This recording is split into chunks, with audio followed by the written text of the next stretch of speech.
This week, President Biden made a campaign stop in Colorado, stumping on the successes and investments of the Inflation Reduction Act. His trip comes as his poll numbers and support continue to wane.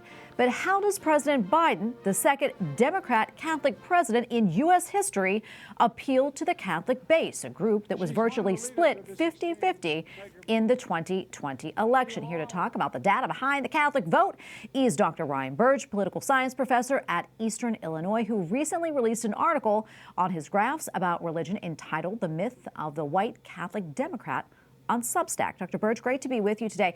All right, let's just jump right into this. What would you say is the big myth? Yeah, the big myth is that white Catholics are Democrats. I mean, I think it goes back to John Kennedy.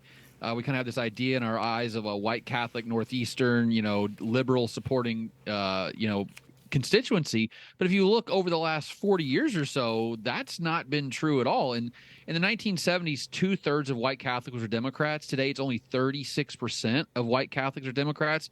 21% were Republicans in 1972. It's 44% are Republicans now. So, the idea that they used to be Democrats, but over the last 30 or 40 years, the average white Catholic now is clearly right of center when it comes to politics. Yeah, and why do you think that happened? Why such a significant drop-off?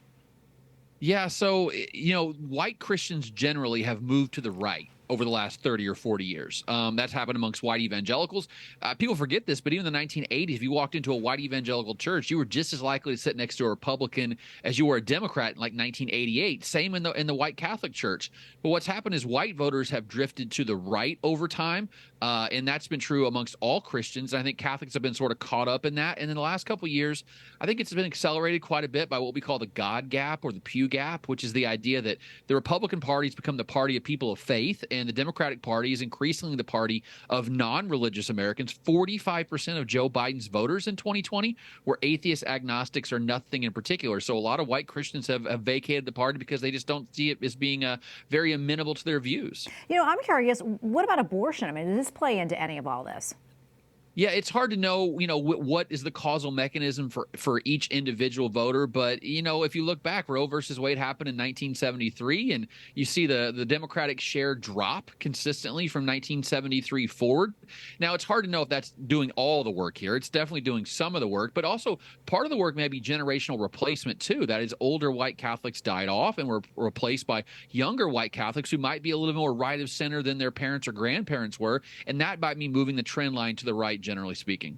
I know in your article, you also say that the white Catholic vote, that is, may be one of the most consequential voting blocs in the modern political landscape. Why is it? And what do you think candidates need to do to win the vote? Yeah, so you got to think about there's about 20% of Americans are white Catholic. About a quarter of Americans generally are Catholic. And what's interesting about the Catholic Church is it's everywhere. I mean, in every possible state, every battleground state, every not battleground state, there are Catholics there. The one thing that we see, and one of the biggest movements we see in the last couple of years, is a defection, especially amongst Hispanic voters from the Democratic Party, especially amongst Hispanic Catholics. If you break Hispanic Catholics down by mass attendance, what you see is for those who attend Mass every month, every week, or more than once a week, they moved 15 to 20 points toward Donald Trump between 2016 and 2020. I think the culture war rhetoric that's happening right now is drawing in a lot of more conservative Catholics, socially conservative Catholics, and pushing out a lot of more liberal Catholics towards the Democratic Party. The Republican Party continues to talk about social issues, which that's been a successful thing for them so far. The Democratic Party's got to figure out how to be a party of people who are atheists, Black Protestant, Muslim, and Catholic. And that's a hard thing to do, to keep all those people under your tent at one time. We have 30 seconds left. But how do you see the Catholic vote trending in 2024?